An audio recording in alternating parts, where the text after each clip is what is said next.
Thanks very much. I'm delighted to be here. And it's rare I get a standing ovation right at the beginning of my speech, so thank you very much for those of you who are standing.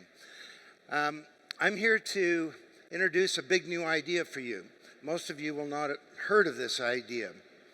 Basically, that the digital age is entering a second or new era.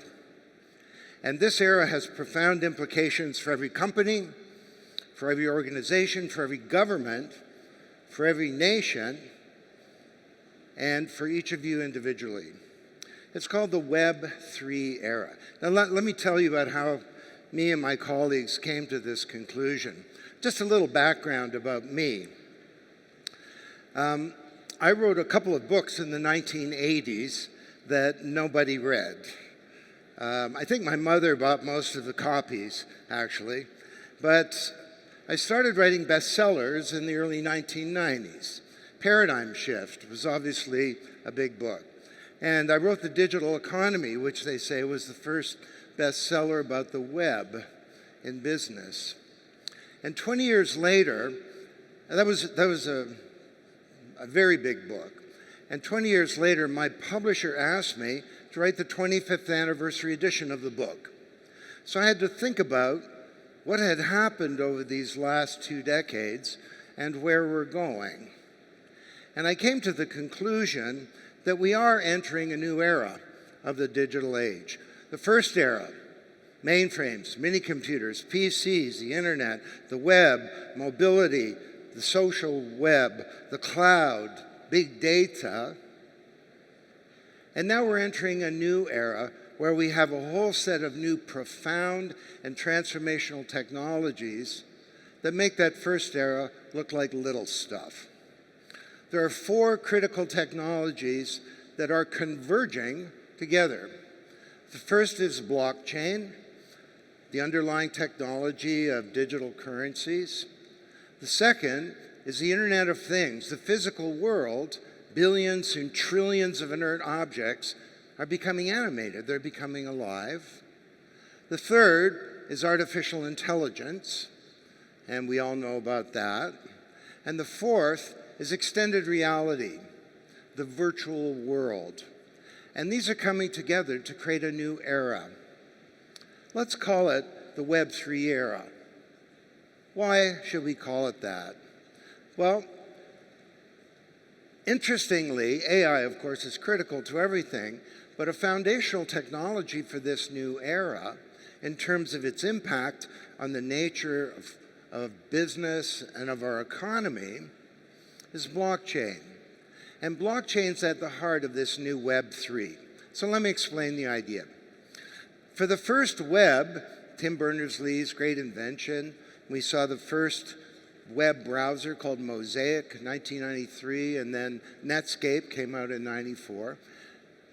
The web was a platform for the presentation of content.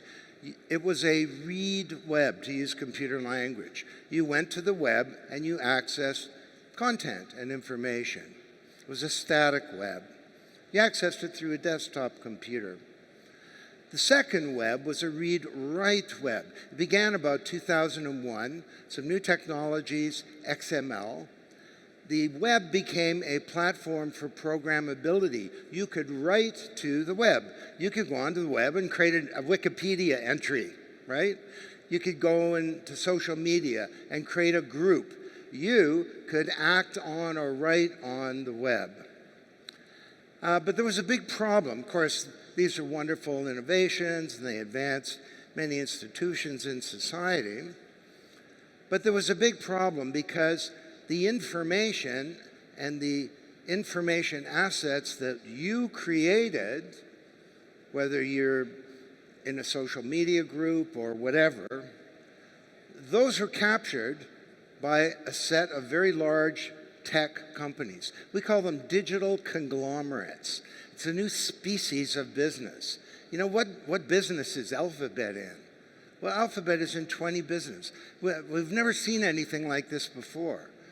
Companies that are huge and powerful, and the main thing that makes them so is that they are able to capture the asset class of the digital age, data. You create the data, but they capture it. And that's a big problem because it means that that data is hugely valuable. You create it, they exploit it. It means that, by the way, there are 1.5 billion people in the world, according to Jared Lanier, who could double their income if they could monetize their own data, but you can't. It's like digital feudalism. You know, you work the land, you grow some produce. The landlord would take most of it away and you're left with a few cabbages. Well, you create all this value and you, the user, are left with a few digital cabbages. Call it digital feudalism, okay? And that's a big problem for other reasons too. It means that we can't aggregate this data together for social purposes, like say to fight a pandemic. It means that you can't use the data to plan your life. And it also means that your privacy is being undermined. And people say to me, well, Don, privacy's dead. Get over it. You got nothing to hide. What's your problem? This is foolishness. Privacy is the foundation of freedom. And all this data represents our digital identities. We need to get them back so that we can manage our own identities and our data responsibly for ourselves. How are we going to do that? Enter a new web, largely enabled by blockchain. It's a read, write, own web. And it means that the value that you create online, you can capture it and you can own it. For example, data having to do with your identity, you can own in something we call a self-sovereign identity, where every citizen owns their identity. So this is a very powerful thing. Now, how does blockchain enable that? Well, for 40 years, we had an internet of information, right? But if I send you some information, you know, a PDF of this deck, I'm actually not sending you the information, I'm sending you a copy. Even with a website, I retain the original, right? And that works great for information, but it doesn't work well for things of value, assets, things of value that belong to somebody. Money, securities, intellectual property, the data in our identities, cultural assets like art or music. If I send you $1,000, it's really important that I don't still have the money, right? Copying money, you don't want someone copying your identity or your money.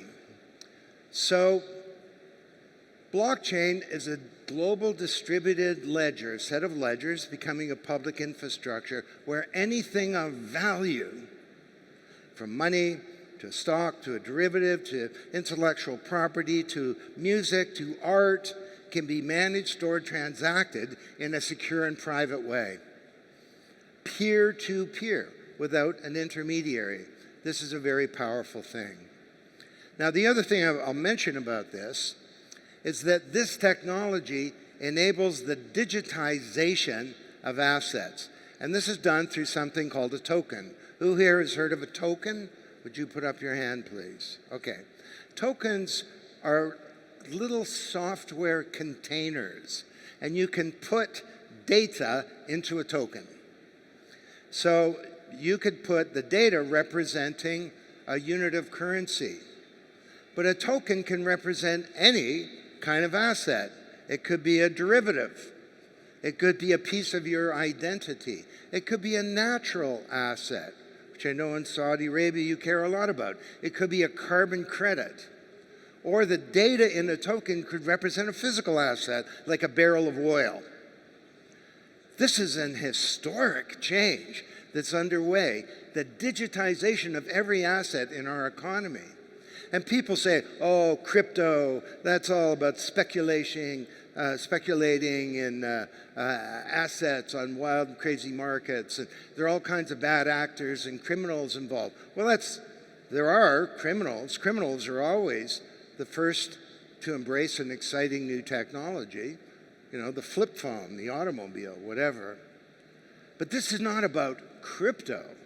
This is about every asset becoming digitized, and that enables fundamental transformation. For example, it can make carbon markets liquid and transparent and open, where the real price of carbon and the value of a carbon credit can be known. So that's the first one, blockchain.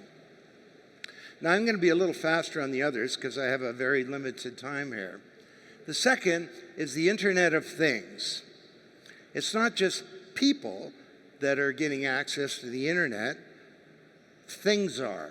The physical world is becoming smart, it's intercommunicating, and a key point is because of blockchain, it can do transactions. So when that light bulb in a few years goes on to a distributed power source to find the best source of light, and that light bulb is working under the command of its owner. Its owner says, I want cheap power, I want reliable power, and I'd like it to be green in that order, for example. When it does that, and its reputation is enhanced as a light bulb for paying quickly for the power, that's not going to go through Visa, that transaction, okay? We're going to need a blockchain, a distributed ledger to do that. We're bringing the physical world alive. Now, this is a very big change in how we think of the internet. The internet is not just about people, it's about the physical world. And the Internet of Everything needs a ledger of everything. Now, the third, of course, is AI. And AI, you know, we've all paid attention to it, and it was a tool largely for marketers to help analyze customers, predict customer behavior, and so on. But now with ChatGPT and generative AI and large language models, AI has come into the mainstream, and we all care about it a lot. And this technology is growing very, very quickly. Who of you knew of a company called NVIDIA a year ago? Today, NVIDIA is the most valuable company in the world. It's a company that provides the chipsets and hardware for AI. Now, the creator of ChatGPT, OpenAI, is open in one very big way. Its name says OpenAI. Everything else about it is opaque and transparent and controlled and proprietary by a company. This is a big problem. How will AI serve the needs of us as individuals and of small businesses and of NGOs and of communities and of cities around the world? Now, the solution that everyone talks about, well, we need government to regulate AI, right? Even Elon Musk is saying government should regulate AI. Well, for sure, governments need to get involved. That's necessary, but it's insufficient. Our view, the Web3 view, is that we need a whole new model of what AI is and its deep structures and architecture. Let me explain.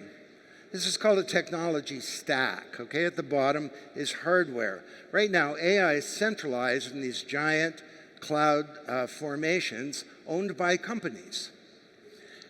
With this technology, blockchain and so on, the Internet of Things, AI can be decentralized and it can be distributed. That's a good idea for a lot of reasons. One of them is no cloud is going to provide the AI needs of the world. We need to harness all the computers in the world to be able to have the muscle for these large language models. Second level of this stack is the foundational models of AI. And these models right now are proprietary. They're secretive, they're owned, and you don't know what's going on. This is a really big problem. These models should be open source. There should be community governance for them, and there should be transparency. Transparency is a very powerful thing. I wrote a book about this. It's called The Naked Corporation. And the idea was that transparency is making institutions vulnerable. Customers and business partners can see like never before. And if you're going to be naked, there are some corollaries that flow from that. One of them is that fitness is no longer optional, right? If you're going to be naked, you better be buff. So it's really important that these models are open and where we can have true accountability. The third level is on the data itself that's constantly growing and generating at exponential rates every hour. That data should not be in a giant centralized database. It should be decentralized, and there should be overall community governance and ownership. And payment should be decentralized too. And the final thing is that the apps themselves. These apps can run on blockchains, which enables them to be secure and self-auditing, and through smart contracts, we can manage and understand what's going on. So I don't think you've heard that idea before, but it's a big one. With Web3, we can manage AI not only by government, but by changing the model itself. And there's very exciting work that's underway. Now, the final one of these technologies is called extended reality, the Metaverse, right? Virtual reality and so on. And we need a Web3 view of that too. So Web 1, it was a browser on a laptop, right? And that's how we looked at content and information. With Web 2, they became mobile apps. Web 3 will access, sure, through desktops and mobile, but the key access points are something called a wallet, which is in your mobile, and it's VR, so it can become three-dimensional. But right now, if you think, what's the main model of the metaverse? Well, the main model is actually Mark Zuckerberg's model. It's called Meta. Well, Meta reminds us of a theme park. It's kind of like Disney World, right? They set all the rules. They own all the assets, all the value that's created. They monetize it. You go there and you visit.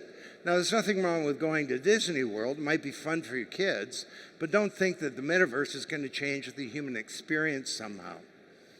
So we need a Web3 vision of the virtual worlds that are open, they're controlled by nobody, where the community sets the rules and where value transfer is peer-to-peer. So this is a very different way of thinking about technology.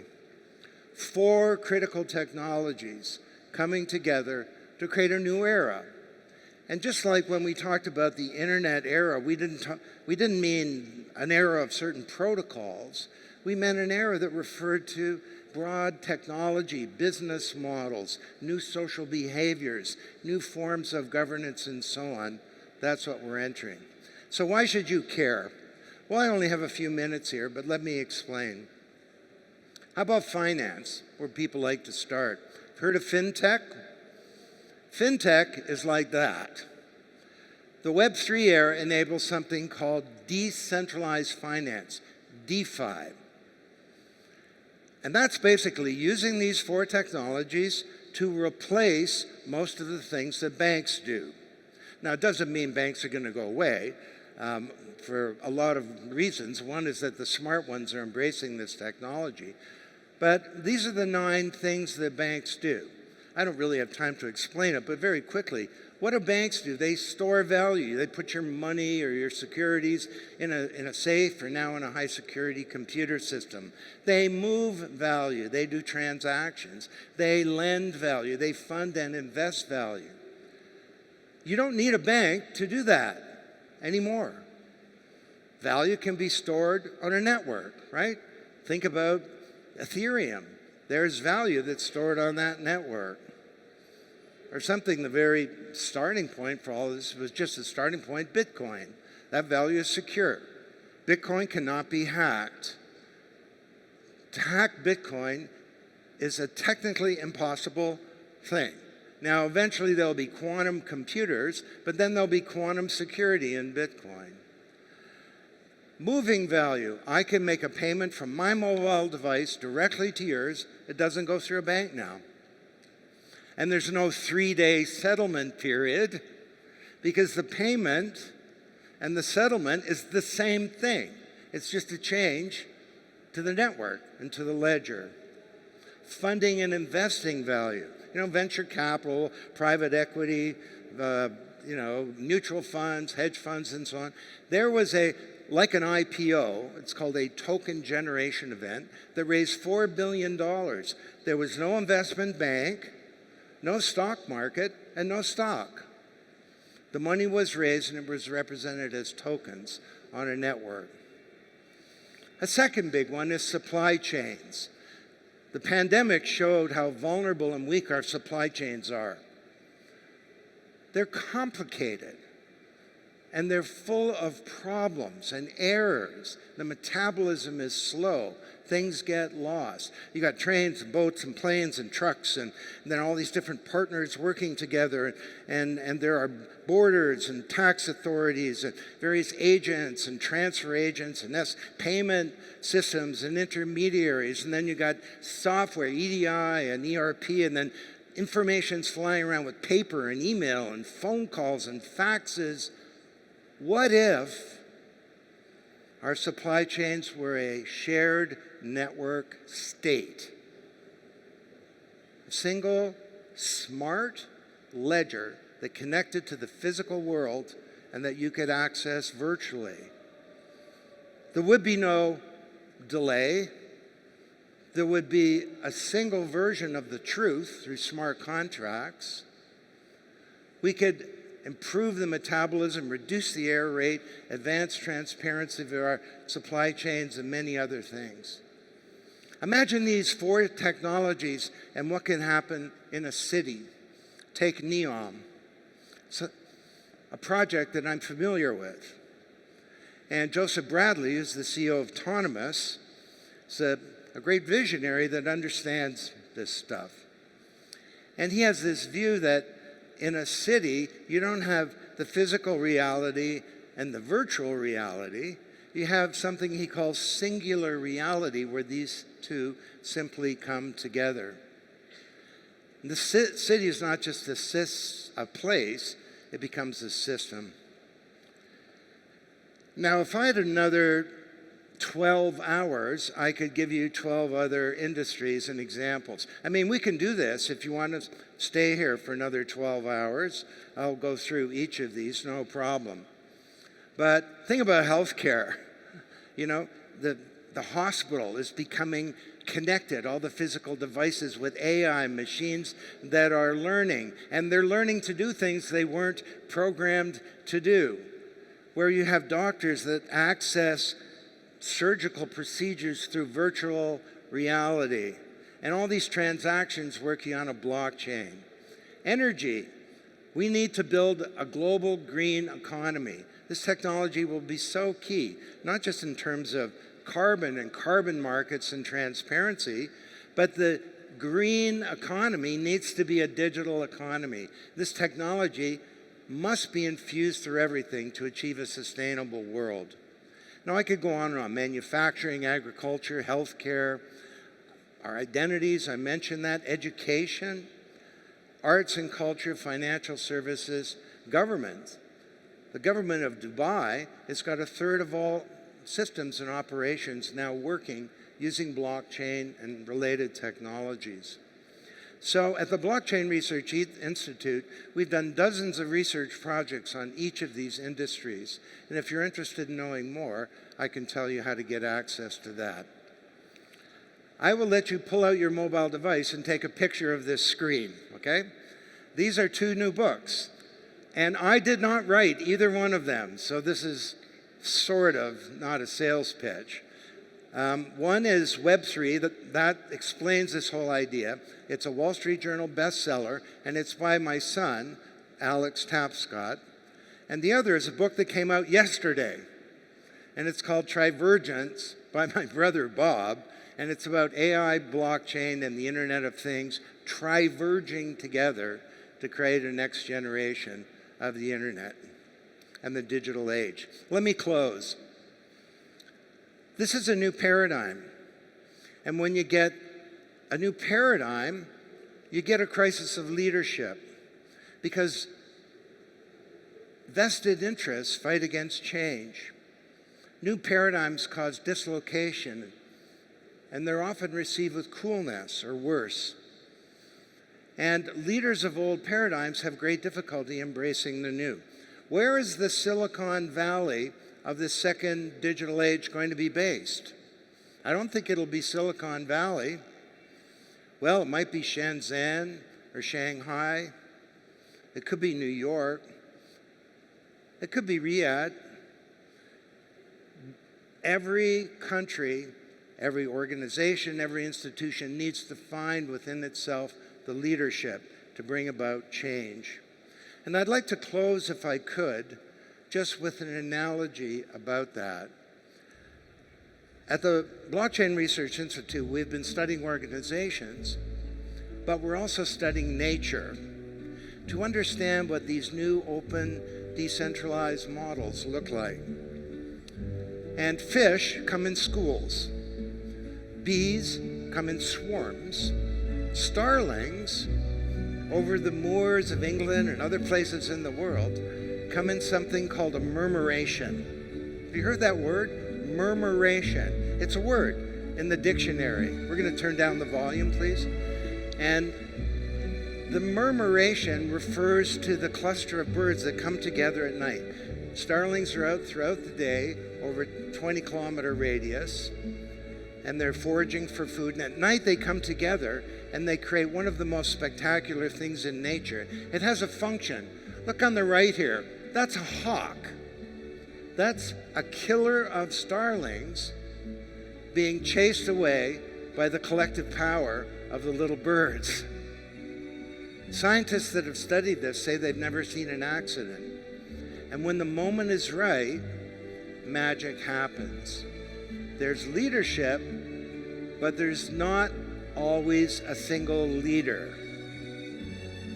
Now, is this some kind of fanciful analogy, or might you learn something about the Web3 era? Well, the murmuration functions according to the principles that I just described to you. Whoops, I'm sorry, I want to go back. Can we pull that up again, please?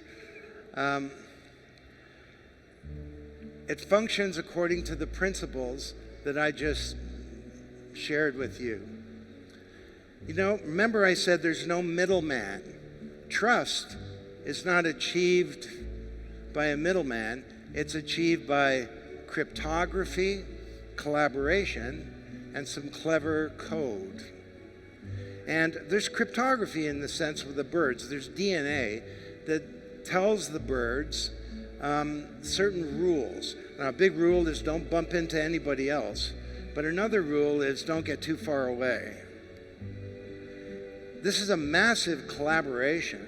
The birds are working together in a non-traditional kind of structure, and the murmuration has a great interdependence. An individual bird acts as if the interest of that bird is in the interest of the murmuration as a whole. And finally, it has a great integrity, what I would call integrity. Integrity is about doing the right thing. And integrity is the foundation of trust in human societies. I wrote a book about this. What is trust? If you could say it in a sentence, how would you define trust? Well, it took me 3 months to write this sentence. Trust is the expectation that the other party will act with integrity, that the other party will do the right thing, that they'll be honest, considerate of your interests, abide by their commitments, which is why an individual starling will chase a hawk 25 times its size because it knows that the other birds will do the right thing, that they will have its back.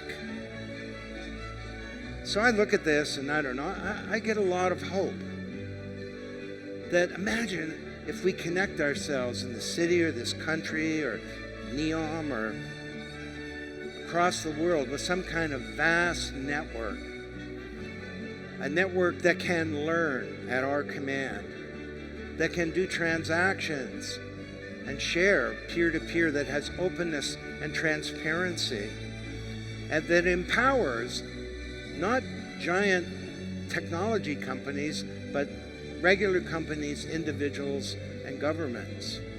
Imagine what we could do with that. What kind of intractable problems in the world could we solve? And let's face it, the world is a very difficult place. It's too conflicted, it's too unequal, it's too unjust, and it's unsustainable. And a new generation of young people is being called forth by history to address the problems that my generation is leaving. And this new generation has at its fingertips the most powerful tool ever for wealth and value creation and for solving problems. Let's empower them and equip them to rebuild the world. And if we do that, maybe this smaller world that their children inherit might actually be a better one. And that this new age of networked intelligence might be an age where the promise of digital is finally fulfilled. So let's do this. Thank you very much.